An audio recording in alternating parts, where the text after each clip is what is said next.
does get to bridge it, and he gets it right out of hand. Doesn't have to use Wonder Tag, so pretty much the ideal opening he could go for. And wow, we actually see four Zeruas right on the bench from first turn. Roadblock Sudowoodo already in the active, limiting Mahone. So Austin Ellis says, I'm going to be going all out here. He's going to be using Zoroark GX, the other Zoroark that's be able to have Mind Jack, and of course he's even got the Zoroark that's able to copy of the text we mentioned as well. Right, and it's really important for Austin to have so many Zeros out right now because he needs to be aggressive in this matchup because Andrew Mahone's playing an all-fighting deck, Austin's playing a mostly dark deck with a couple extra spicy techs here and there, spicy inclusions, and so dark decks are weak to fighting, which is everything Andrew's playing, so naturally Austin's like, well, you know what, I might be weak, but that might not be a problem because as long as I get knockouts on what I need, as long as I draw prizes quickly, I can still win this. And I draw cards faster than Andrew does, and I'm getting more things thanks to the trade ability. Absolutely. We see he's actually ultra bowling here. I saw him eyeing that Lucario EX, so looking to kind of start the game with Lucario as one of his main attackers, because again, that Buzz Roll, he literally just needs a DCE in the Zoroark from the original XY set to be able to copy Foul Play, and he can actually just one-shot it with a Choice Band, so it's a very dangerous card to actually use in this matchup. So between Carbink and Lucario as his openers, that's what he's going to be trying to use to put the pressure on Mahone. Right, now, an interesting thing here is the break evolution of Carbink actually has a cheaper attack to be able to deal damage to the defending Pokemon, but right now with that Sudowoodo in the active position, it's not too relevant. Although, honestly, Andrew's got a lot of different cheap attackers that only take a single fighting, maybe two, so he doesn't have to work as hard in order to be able to set up knockouts on Zorua, obviously, because it only has 60 HP, but he can even reach really far to knock out 210 HP Pokemon like that Zoroark GX that just went down. Yeah, we see actually double Zoroark GX coming down from Austin right there. A trade going off immediately, putting Ranger in the discard pile, a card that's going to be absolutely useless in this matchup. So it's always really good to see that some of those clunkier cards that you're not going to want, hitting the discard pile early so you don't have to find them again later. A Hex Maniac following up afterwards as part of his trade fodder as well. So two supporters that are relatively useless in this matchup that he's gotten to be able to dump already. Right, although one thing to remember as far as the Hex Maniac goes is that it might not necessarily be too useless in this matchup for Austin because Andrew, like Austin, they're both playing Sudowoodo. Austin putting his into play is more mandatory because he started with it. Andrew, not so much, but he needs it in order to win this matchup because, as we've talked about many, many times, I may sound like a broken record, but it's worth being a broken record sometimes. Riotous Beating does 20 damage times the number of Pokemon you have in play. So that's the whole idea behind being aggressive and attacking with Zoroark GX. Put a lot of Pokemon into play, put Skyfield into play, you get even more Pokemon to put onto your bench, and you can deal massive amounts of damage to knock out even bulky, big HP Pokemon like that Lucario X. It's looking pretty threatening right now. Right, and we do see actually the Brooklet Hill come down from Andrew Mahone. Now, Austin doesn't really have anything else he can use to get with the Brooklet Hill besides his Size Batodi X, so probably not going to get too much use out of it. Andrew does get an Ultra Ball down as well, which I feel pretty confident we're going to see an Octillery come down. There we go. Rockruff hit his bench as well, so Andrew's got everything he could pretty much want going here. He's got a Max Elixir in his hand, he's got the Rockruff on his bench, he's got Octillery out on the board already, he's even got Carbink in his active with energy in his discard pile. If he can get a Carbink breakout here, sure, he may not take a knockout on Zorua without a Guzma or anything like that, which he does still have a supporter to play, but if he's able to actually even just get a Carbink attack off this turn and set up to be able to basically have that Lucario ready, he could put himself in a really intimidating position for Austin. Yeah, you're right. The attack on Carbink Brink Diamond Gift for a single energy, you deal a little bit of damage, 20, maybe more with effects like Strong Energy. You get to choose up to 2 energy from your discard pile to attach to one of your fighting Pokemon. And that's extremely helpful here because, like Mike just said, even if he's only dealing a little bit of damage to that Sudowoodo, what Andrew is hoping for here is to keep Austin from being able to get a control over the situation is to charge up 2 powerful attackers. So while that Lucario is looking really menacing, it's got 2 energy, it's got access to second biggest attack, Corkscrew Smash, 60, 80 times 2 for 160 with that strong energy, very important for the deck, being able to add 20 damage for your fighting Pokemon's attacks. We do see a second elixir come out of Mahone as well, this time going on the Rock Ruff, which is also a really, really big play for him as well. Because always having that Rock Ruff on the bench with the energy, and not even having to waste your attachment to do so, extremely powerful position, because you get to threaten the dangerous rogue. So if Austin ever does get out his 1-1 copy of Alolan Muck to shut off the Sudowoodo, you still have that Lycanroc GX that has the ability to drag up anything it wants and use Dangerous Row to be able to take it out, whether it's fighting weak or not.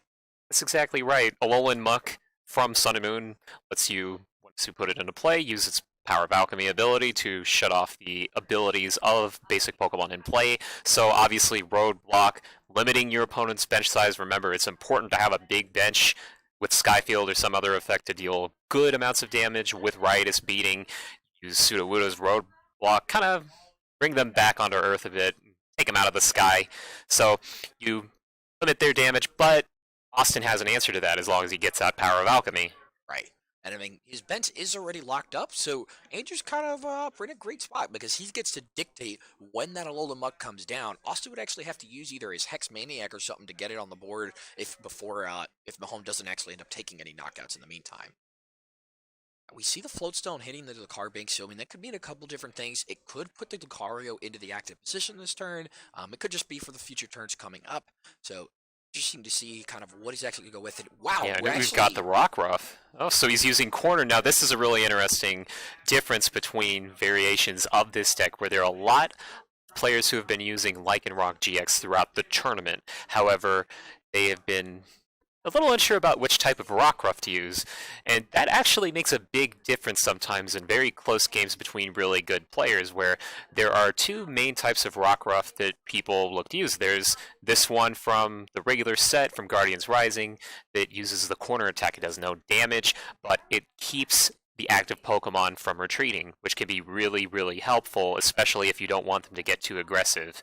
Whereas there is another Rockruff, a promo Rockruff that comes in blisters that you can buy for pretty cheap. They're pretty easy to find. You get them and you play them and you deal a little bit of damage. So the trade-off there is you don't get to lock something in the active like the Sudowoodo, but you could potentially knock out a Zorua on turn 1 with a little Rockruff. Right. Now, I do love seeing great plays by players like Andrew Mahone here. See, besides being able to use corner on that Sudowoodo and locking it into play, forcing a Guzma, what's great is that because Guzma is going to switch out the Rockruff as well, he basically made it so his Rockruff is safe. No matter what Mahone does, what Austin does, if he plays a Guzma, he's going to have to target something besides that Rockruff, leaving it to become a Lycanroc on the following turn if he wants. Right, and the only real plays that he could have gone around that were really awkward ones like Guzma, which Austin doesn't really run that many copies of. So looks like this Lucario did get hit. Unfortunately for Austin, it wasn't a knockout, but it's a bit of damage. He's putting things forward a little bit. He's making things a little bit more aggressive, and now Andrew is forced to. Let's see, what do we got here? So we got another Max Elixir? Yes, we just had another Max Elixir on that Rockruff. If Andrew's able to even attach a third energy onto this Lucario, take a knockout on the Zoroark, while having that Rockruff sitting on the bench threatening the knockout with Dangerous Rogue as well, he's going to put himself in a really commanding position to start this game. Being able to take the first two prizes, sure, Lucario will go down right afterwards, but it's really difficult once Andrew starts snowballing the prizes to be able to stop that train. Oh yeah, it's absolutely worth it to be able to set that up, to be able to... Oh, and there's a very interesting play that Andrew pulled here. Normally, if you evolve from a Rockruff to a Lycanroc GX, the Lycanroc has an ability, Bloodthirsty Eyes. It lets you bring up one of your opponent's benched Pokemon. However, Andrew decided not to use that. Instead, the reason why he evolved was because he wanted to keep that Pokemon safe. It has a lot of energy on it, and that Lycanroc GX is a very powerful attacker at this point. So, again, remember, Austin's deck, mostly weak to fighting. That Lycanroc is a really important secondary attacker on top of the Lucario. Absolutely, and so he did end up hitting the Choice Band off of his Octillery's draw, so he does get to actually take a knockout here because of the strong energy in the Choice Band with Corkscrew Smash, and what's great is you actually draw up to 6 cards before taking your prizes as part of the attack, so you end up actually starting your following turn with a 9-card hand, assuming your opponent doesn't play a copy of N. Now, Andrew Mahone just did something really interesting. It's really subtle, but I'm not sure if that's just something that he does in general, but it looks like the moment that he drew his cards for Corkscrew Smash and then drew his prizes, he's shuffling his hand. I'm not sure if that's just a tick or something, or if he actually might have not wanted to clue his opponent into an end, Right. but that's what he did anyways. Austin went ahead and played that end, figuring, hey, Andrew's got an 8-card hand after drawing up to 6 and drawing 2 prizes. I don't want him to have that many cards. Let's do something about that. Right. Even though he has artillery to be able to maintain a decent hand size, it's still going to make a big difference in the long run and everything there. And you do see a lot of top players doing that kind of hand shuffling and everything there because you don't also necessarily want them to know where a card came from when you play it down. It's something like, if you play a Guzma or something like that, if you show that it was from the top deck, then you clue into your opponent that, hey, I didn't have this last turn, that's why I didn't play it, whereas otherwise they have to kind of guess when you actually drew that card, how long you've actually been holding it, which really can actually make some big difference in analytics as it gets later in the games. So there goes the field blower, discarding nothing else on the board except that floatstone on the Carbink. It looks like Austin isn't worried about that choice band because, hey, Austin's thinking, I'm going to knock out that Lucario anyways. It's really not that big of a deal. So the only situation where that would matter is if, for whatever reason, Austin miscalculated his damage. But with Austin's board the way that it is and that amount of damage on that Lucario, I don't think that's going to happen. Yeah, there shouldn't be any way that he misses a knockout unless he just misses a double colorless altogether. Yeah. But Austin does get that Alolan Grimer down, which is pretty big because that means the following turn when this Lycanroc comes up, if Austin's able to get out the Alolan Muck to use the Power of Alchemy ability, it's going to put him in a position where he can actually return the knockout on that Lycanroc despite it being completely fresh. He's got the Skyfield in play. All he needs to do is get the right amount of Pokemon, the Choice Band, and the DCE, which isn't that difficult when you've got trade on your side. That's right, and that's the incredible thing about using a Zoroark GX deck is that you are constantly getting access to all the cards in your deck. So Andrew's like, you know what, I hit a couple max elixirs, you look at the top 6 cards of your deck, if you see a basic energy there, you get to attach it to one of your benched Pokemon, but the odds there are very difficult the longer the game goes and the more max elixirs you've used, and the more basic fighting you've dropped onto the board. So Andrew runs 9 total. I'm not sure about his prize situation, but he had 1 on that Lucario. He has 3 on that Lycanroc GX. So his basic fighting hits on the max elixirs are going to be a lot harder to pull off throughout the rest of the game. Yeah, absolutely. I mean, he does only have 1 max elixir that's actually left, so he doesn't have to worry about it too much. It'd be kind of interesting to see if he doesn't going 4 for 4 on his actual elixirs going through. But we do see Colress from Mahone. It's going to dead him a brand new set of 8 cards, which is going to great for him to be able to go into his following turn. His Rockruff on the bench already with an energy. That's gonna, the way he set up this turn, he doesn't actually even have to use Dangerous Rogue. He's gonna be able to Claw Slash to knock out that Zoroark, which means that the following turn, he's putting himself in a position where if Austin does put the Pokemon in play to take the knockout, all that Andrew really needs is to go Lycanroc, Energy, Dangerous Rogue, and he can take out any EX or GX he wants on the board for the final 2 prizes to close out the first game of the series. Exactly, and in addition to all of that, Andrew has been playing a lot of things very carefully as far as his bench goes. He got that artillery out for the ability to draw more cards, so he was anticipating end drop. And by that I mean he was thinking, okay, well, my opponent plays end just like I do. End lets you shuffle your hand back into your deck, draw cards equal to the number of prizes you have. So because I have my artillery out, which lets me, with its ability, draw up to 5 cards, so that my hand is a fresh new hand of 5, it's a lot harder for my opponent to keep me from being able to do anything than end to, say, 1 or 2 cards. And looks like that's still what's going to happen, isn't it? Right, so he's going to end up going for that, and it looks like the 2. Now, it's going to be actually interesting for the rest of the turn is he's actually got that Zoroark we were talking about earlier, which has foul play. It can copy the attack of your opponent's active Pokemon in play, and the best part is that it can do it without actually having the energy needed to use the attack. So with Andrew having 4 bench, he can actually copy Dangerous Rogue since he hasn't used his own GX attack just yet, take the knockout to go down to 2 prizes, and that'll actually be doing it with a non-EX or GX, which is going to force Mahone. Well, I guess he's still going to need the same card combinations. Lycanroc and the energy, because Lycanroc means he can drag up whatever he wants on the bench anyways. Right, and there are a couple really fascinating situations as far as this board state goes, where with Zoroark foul play attack, and how it interacts with GX attacks, where GX attacks, you only get to use one the whole game. It doesn't matter if you have 2 or 3 different Pokemon that have GX attacks, you only get one a game. And actually, with the way that Austin's list is set up, the main GX attack on Zoroark GX, Trickster GX, costs 2 Dark, which Austin does not play any of. So by bringing up the Zoroark to use Foul Play to potentially copy Dangerous Rogue GX to deal 200 damage or even more, that's him getting his one little tiny chance during the tournament to use a GX attack that he normally wouldn't be able to. And remember, unlike more recent cards that exclude GX attacks from copying effects like, say, Mimikyu, with Zoroark from Black and White and from promo sets and many, many other re-releases, Foul Play will score the knockout. Right. Now, we do see, of course, him taking that knockout and everything there, but going forward, I mean, Mahone, all he needs, he's got that one Lele, grab the Guzma or anything here, so he can grab a Sycamore looking for his Lycanroc and his energy. It's not really a whole lot that he's actually going to end up needing to be able to kind of seal this game and be able to take it into the game, too. So...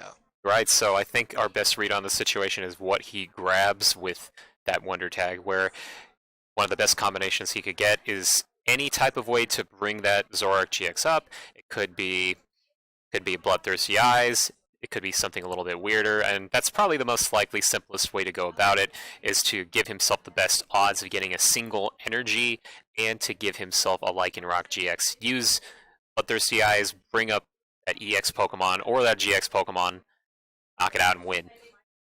Up seeing the Abyssal Hand there, hung him a couple cards before the Sycamore so he can dig as far as he needs, looking for it. We see the strong energy. Does he get an Ultra Ball or a Lycanroc? It looks like he just clumped up into a bunch of nothing. I don't believe he's going to be able to seal the game off this turn. I would have played it a little bit faster here. So I mean, that also gives Austin a pretty big window because he's got the Tapu Lele that's sitting on the bench now because he opted to use that Wonder Tag there. So Austin, he would need a lot considering the Sudowoodo is still being a roadblock to Austin's victory right now.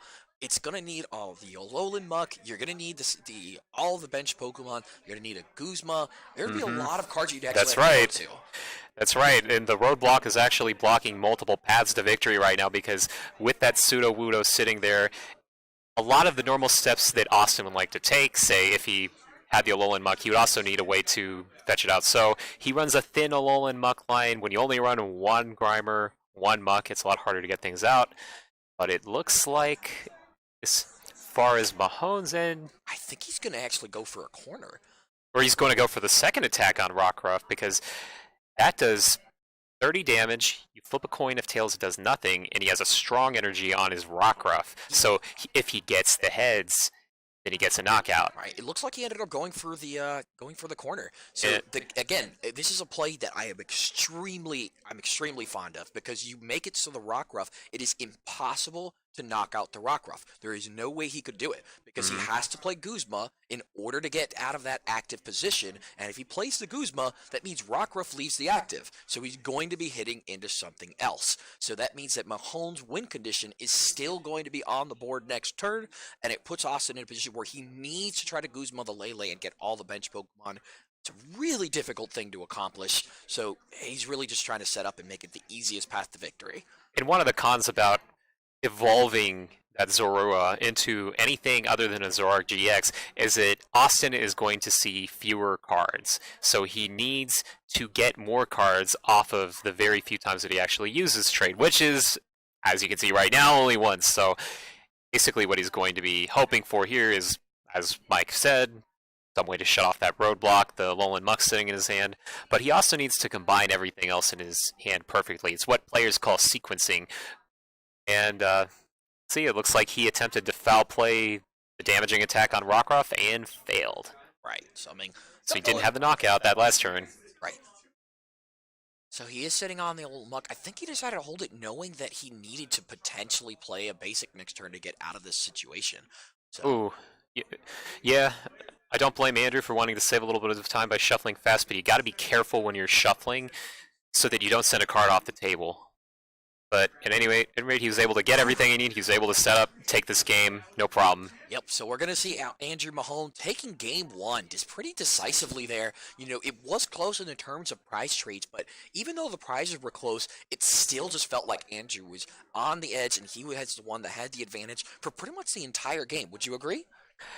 Yeah, I would say so. It was definitely a lot closer than people would suspect, especially because, I mean, normal logic would suggest that, you know what, a fighting deck versus a dark deck, no brainer, right? But it actually is kind of a brainer because you have to be very careful in how you manage your bench. You have to be very careful in where you place your energy, where you place your energy retrieved from Max Elixir, because Zorark GX finds a way to chain a whole bunch of cards really quickly, chain ways to shut off abilities, shut off all sorts of other effects, even shut off items at times with the single copy of Seismitoad EX, which I don't know how relevant it's going to be in this matchup, but I mean, I highly doubt that it'll actually do something. I don't think that Quaking Punch and Item Lock can make too big of a difference, but No, I don't really think it'll come into play too much. I know Mahone was talking about how he didn't want to play against a Seismitoad deck because he didn't want to be limited on his items the entire game, but realistically, a single copy of Seismitoad shouldn't really do a whole lot.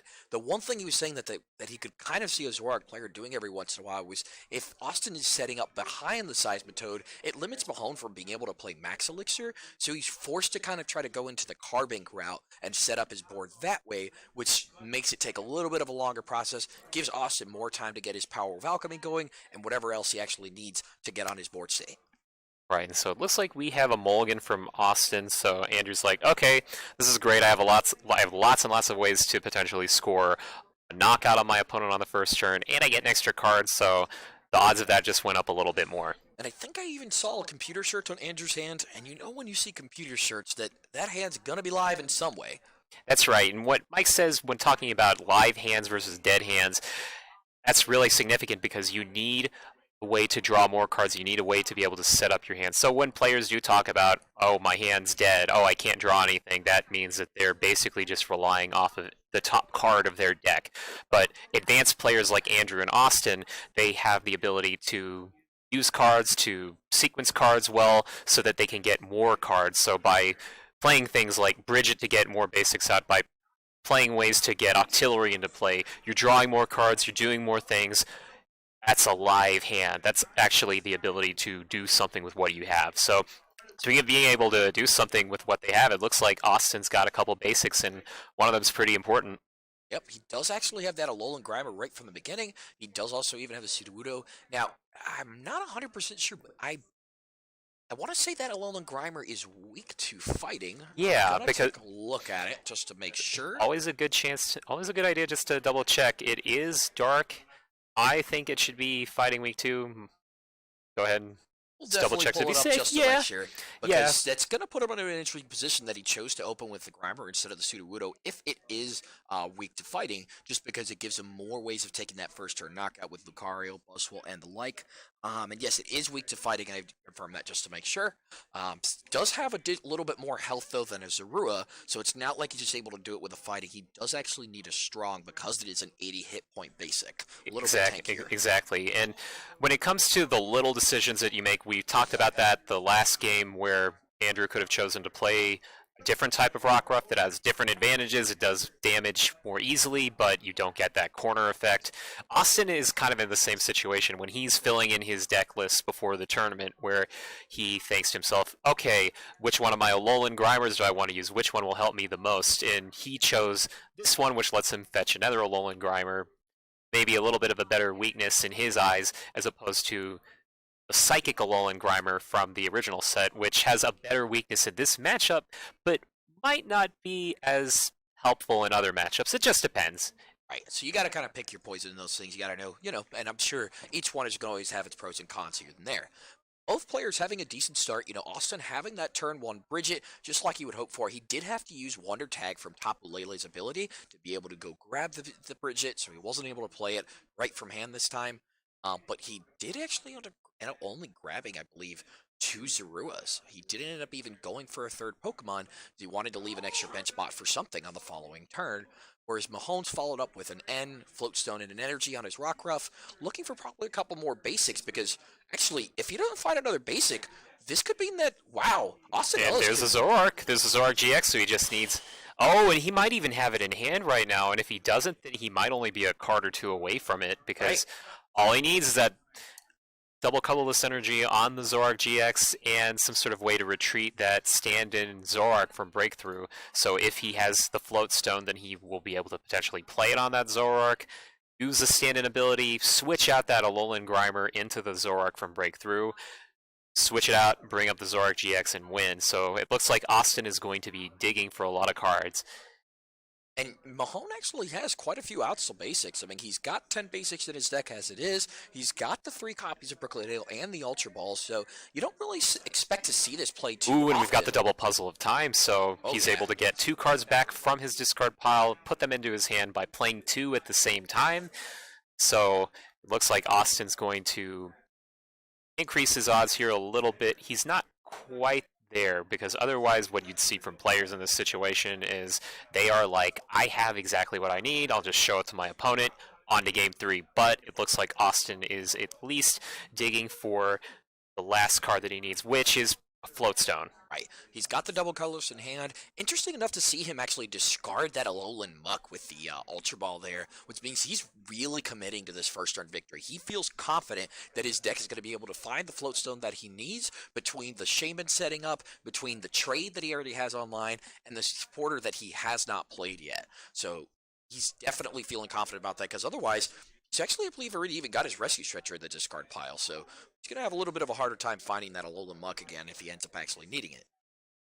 It looks like he hasn't found it yet, so remember, there is risk and reward in a lot of situations when you're playing a math-based game, and in this situation, since you obviously see Austin searching for another basic, it looks like he is not quite there, although with the Chorus, he might be able to get that Floatstone. He runs 2 copies, so as long as there aren't any prized in his prize cards, his 6 prize cards at the bottom of your screen, then he might be able to pull this off. It's been a lot of work, though. Right, he's got the 2 Floatstone, he's got Computer Search, those are really the only 2 cards he can be looking for. I don't believe he doesn't have another Shaman, so whatever he gets off this is going to be the card. Oh, and he's got the Computer Search! So as long as he didn't prize double Floatstone, that's going to be game 2 for Austin Ellis, and they're going to be going into a game 3 right away. There it is. Yep, and there it is. And he's got the game. Now, one little tiny detail I want to note about Andrew's reaction to it was he was very patient. He did not concede the moment he saw the computer search. Right. The way that a lot of you who might play this game a lot thought was, oh, there's a computer search. It can get anything. He'll get the Floatstone. I lose. On to game 3. But Andrew was patient, and that was a very smart approach because he didn't know A, how many Floatstone, if any, Austin runs, and B, he didn't know if they were actually there in the deck or not. So there was a small, unlikely chance that they both might have been prized. So it's always good to take things step by step. You've seen this happen a lot through the tournament where people take shortcuts when they're trying to save time, but it's also important in crucial moments to be very methodical and to be very procedural, where you have to watch and see cards be played down before you overreact. Absolutely. You need to be very careful, especially when you get to these top level plays, because you never know. Any kind of situation can happen. I mean, it wasn't the most likely thing for Andrew to have happened to Low Basic in the first place, so who says that that Austin couldn't have prized the double Floatstone? I mean, we are going to see both players get their fresh 7. You know, Mahone opting to be able the first one to play. Looks like VGC's having a good time over there, so they may have just concluded with their finals. We've got a Tapu Lele start, I believe, is from Austin. Was that correct? I think so. And actually, you know, speaking of finals, I heard some results not too long ago about the senior and the junior divisions. The 10 and under age group, the 10 years or younger, as well as the 11 through 14 age group, otherwise known as the seniors. And the senior age division, Whale Lord is victorious, and in the junior division, Night March is victorious. Right. It's always interesting to see different decks being able to win different divisions, not completely dominated by one. So now, as long as, if Whale Lord or Night March aren't the one to take the Masters division, see what 3 decks we'll have as the finals.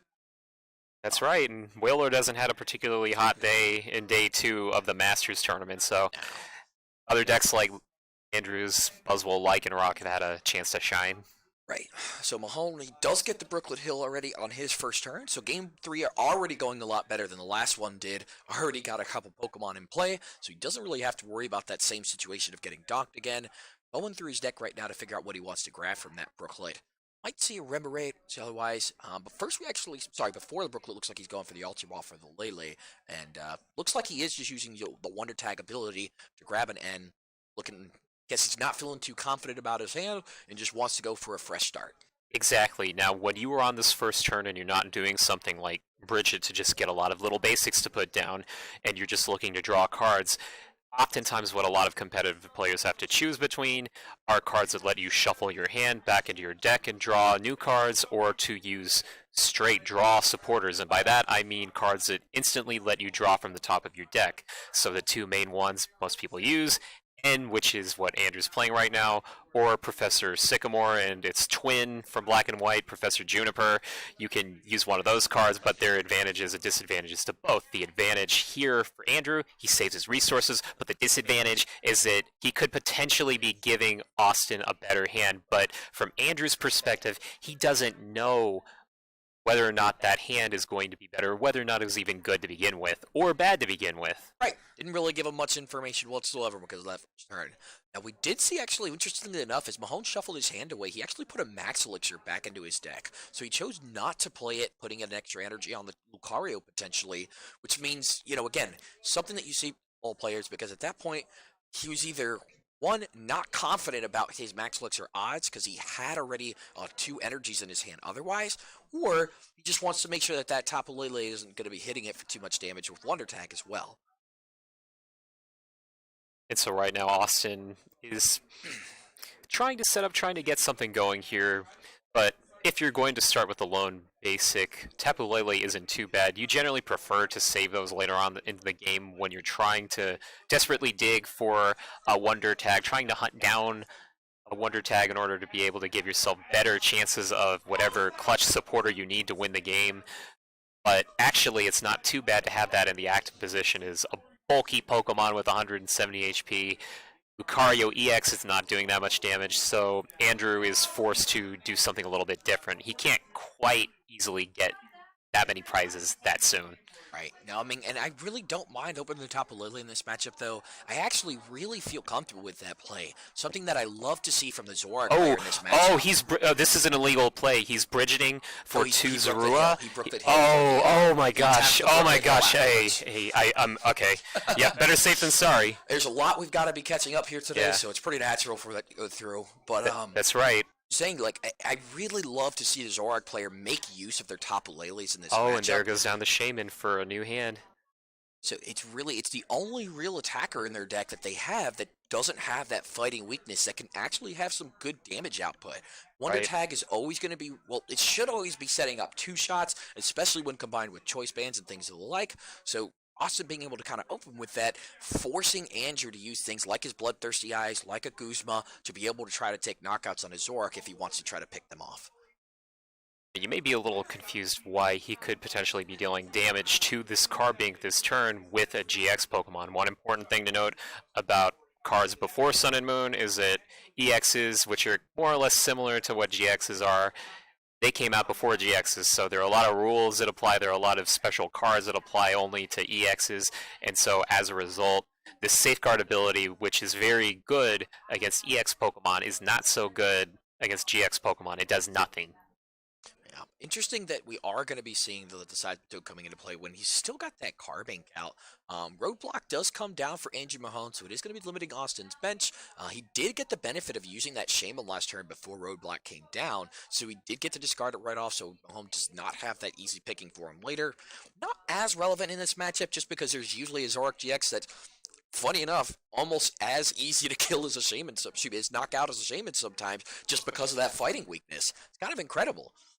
Right, and it seems like with Andrew's board right now, as long as he has some way to bring up on those Zoruas, that could be an option. Another option might be to put a little bit of damage on this Tapu Lele, but it's not quite as attractive of a choice because Tapu Lele is dealing decent damage right now. It could be even more. Energy Drive, as you can see on the screen right now, lets you deal 20 times the number of energy attached to both active Pokemon that can add up very quickly, but it's not nearly as big of a threat as Riotous Beating, which is, as you all know, is the heart of the Zoroark GX deck. Right. Andrew Mahone does opt to play Computer Search, getting a Colress. His hand doesn't really have any other supporters to play. He's just got chock full of energy here, so he does want to be able to look for something so that way he can try to actually put some damage on the board this turn. Otherwise, he's just going to be kind of a sitting duck. I do like the fact that, you know, the Carbink isn't even really in the two-shot range just yet because he hasn't attached his own energy. He's making Austin he's going to force Austin to put a second DC on that Tapu Lele if he wants to use Energy Drive for the knockout. He does end up going through after the Colors for 8. See kind of what he's able to get out of his arsenal. You know, that Rockruff has been on the bench, so because of Max Elixir, there's still definitely plenty of chances for Andrew to still be able to take a knockout on that Zorua. If he's able to get Bloodthirsty Eyes Oh, off, and there it goes, the Bloodthirsty Eyes, so he doesn't even need the Floatstone. Guzma to do anything special. He can get that knockout on the Zorua this turn if he wants with that Missile Jab on Lucario EX. However, he might want to take a different approach. He might want to perhaps deal a little bit of damage with a non-EX, non-GX Pokemon. But let's give him the chance and the space to figure out this play. There are advantages and disadvantages to bringing up the Lucario. He could potentially use Corkscrew Smash with a bunch of extra damage, especially since it looks like he's got a thinner hand than he would like. He might be able to draw a new one. So he does not actually have the Octillery on board this game, so Right. he's still kind of susceptible to an end. So if he does put a lot of early aggression before Octillery comes out, then Austin could really take advantage of that and really try to keep his hand small with an end. And so by going with that aggressive play, even though Andrew only drew a single extra card, he's putting himself in a better position by drawing that extra card. That's one more resource that he didn't have, and that prize. So you see a puzzle time looking at the top 3 for Austin, which makes you feel already that his hand's definitely not going to be the best as it could be. I know he's got a Zoroark GX in there, so he's going to be able to choose what 2 cards he finds theoretically with this first trade. So he's shuffling them around. I think he's going to go with the Zoroark and the Ultra Ball on top. I think he's really debating on if he wants that Pseudo-Wudo for Roadblock there. So there goes down the second Zoroark, or is that the with the glare on the front? That's Tapu Lele in the active, isn't it? Right. So that's only one Zoroark GX. That means he is drawing half as many resources as he would like to, because again, that Zorua got knocked out last turn. That means one less Zoroark. Life's a lot harder for Austin. Right, and right now Austin doesn't have the Alolan Grimer down either, and Roadblock is already in play, which is making things really difficult for him. So Austin only has the ability to play down one Zorua at a time if he chooses to, so Andrew could actually just keep on Gooseberrying over and over again to make sure he never gets that position where he's able to have 2 Zorks at a time. But he's in such a bad spot right now that he actually had to put a third Tapu Lele onto the field, which is going to limit him to just one Zoroark GX. It's going to be a little bit tough for him at this point, especially, you know, we're going to have to see some sort of play, Hex or something. Or as the case might be going for a Quaking Punch to try to slow Andrew down, try to keep him from advancing as quickly, where there are a lot of valuable cards that get shut off. There's Max Elixir that Andrew won't be able to use under the Quaking Punch lock, 30 damage, and your opponent can't play any items until the next turn. So Austin right now is hoping that he can either find some way to shut off the ability, say with Hex Maniac, or maybe knock out that Pseudo-Wudo. That's far less likely, though. So for the time being, it looks like we might be seeing a Quaking Punch in the next turn. Right. Mahone does play one copy of Rescue Stretcher, so it'd be really unfortunate from Austin's side to be able to go for the Guzma on that Sudowoodo, take it out, and then just see Mahone actually Rescue Oh, there's a Stretcher Guzma just right there, so... Ooh, so that Zoroark is actually going to be going down this turn if Wow. he's be able to get the last cards he needs. So that's going to be the Lycan Rock that he actually brought up, so he's going to be able to use Dangerous Rogue to take this knockout. That means Austin has no way to have a Zoroark GX on the following turn. Yeah, it basically looks like right now Austin's deck is transformed from a Zoroark GX deck into a really inefficient Seismitoad deck. Right. So he's got the one Seismitoad and the 3 Tapu Leles to carry him, so... I mean, maybe he can get some of those Zoruas out into play. It's going to be an uphill battle, though, I can tell you that. Absolutely. I mean, he does use the GX attack, so that Seismitoad shouldn't really have any way that it gets knocked out on the following turn, but it's also only doing 30 damage, so Right. it's not even really going to be setting up the knockout for Lele to come in for it either which way. Right, so, I mean, if I'm Austin, my main win condition right now is having some way, any way, to get those zeros back into play. Maybe at some point use foul play later on down the line, but as it stands at this point, I would not be feeling too good with what I have, or rather, what little I have. Right, he's got to be able to come up with something. He's got to be able to play to his outs at this point, figure out some way to be able to turn the tides back on his sides. Because as it currently stands, looks like Andrew Mahone's going to be able to close this game out in a 2-1 fashion and at least put himself in a position to advance into the top 8. Now, what I do want to mention real briefly here while these players are shuffling is, based on the way the records are falling right now, is that whoever wins this matchup, there is another game that's really almost as important as this one for them. We have Igor Costa playing in another round earlier, and if he wins his matchup against Ryan Grant, there will actually be one player missing at the 34 mark. So for Andrew, being that he'll go to exactly 34, even if he wins this game, he might actually not make it in the top 8, and because just so y'all have a better understanding, when a top 8 comes down, you have to go to exactly 8 players, and they use an opponent's win percentage to factor in how you actually cut to exactly 8 players. So one player, unfortunately, may not be able to make it and end up in that 9th place spot. Precisely so. With 34 points, 34 match points, they are tied. They have to have a tiebreaker. Sometimes you have to have some way to even things out. However, Andrew and Austin have a little bit of a better idea. They've played against people all day. They kind of know what their records are, if they've been keeping up with them. They've been asking their opponents, hey, how's your record? How have you been doing today?